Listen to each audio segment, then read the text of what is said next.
4 تريكات موجودين في تليفونات الاندرويد مش واخدين حقهم. ممكن تكون عارف واحده، عارف 2، بس مستحيل تكون عارف ال4 تريكات اللي معانا النهارده. اول تريكايه معانا وهي سرعه الانيميشن. سرعه الانيميشن دي اللي هو لو انت تليفونك قديم شويه، تقل شويه، ابتدى يبقى فيه باجز كده في التنقل، مش مرتاح قوي وانت بتتعامل على التليفون، فالتقنيه دي موجوده عندنا ان احنا نقلل سرعه الانيميشن. هي مش بتسرع التليفون بس بتوهمك ان هو سريع، عشان في كذا حد بيروج للميزه دي على انها بتسرع التليفون.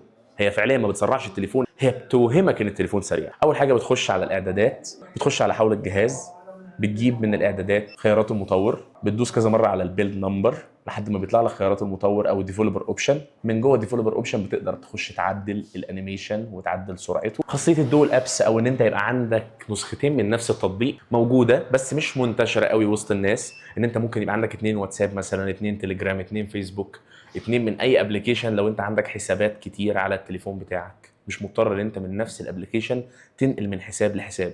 يعني مثلا عندك 2 جيميل، انت مش مضطر ان انت في كل مره عايز تعمل حاجه تخش على الجيميل وتغير وتعمل سويتش اكونت. لا، انت ممكن يبقى عندك 2 ابلكيشن للجيميل منفصلين تماما عن بعض، كل واحد ليه داتا مختلفه وخاصه بيها. التركات الثالثه معانا وهي ان انت تعمل شيرنج للنت بتاعك من على البلوتوث. هتقولي طب ما انا ممكن افتح هوت سبوت دلوقتي، الهوت سبوت بينفع تشتغل مع الواي فاي.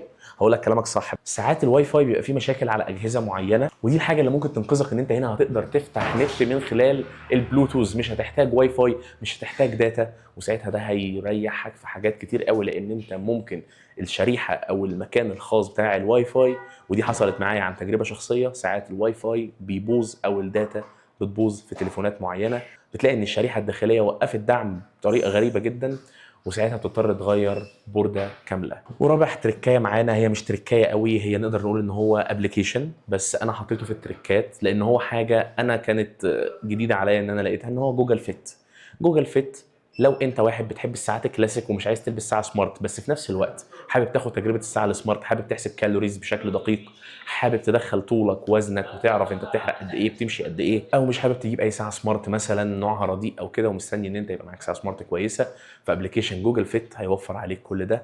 ان انت هتدخل عليه الداتا بتاعتك، هيحسب لك هو الخطوات اللي انت مشيتها، حرقت كام كالوري في اليوم، هيحسب لك النوم بتاعك وبتنام قد ايه. ده غير كمان الانماط الكتير اللي عليه اللي انت هتستكشفها في رحلتك وانت جوه الابلكيشن. طبعا الطرق اللي انا شرحتها النهارده هي على الاندرويد. ما اعرفش لو محتاجين فيديو للاي او اس فيه نفس المميزات دي برضو اكتبوا لي في الكومنتات. كان معاكم حازم تيك فيو، سلام.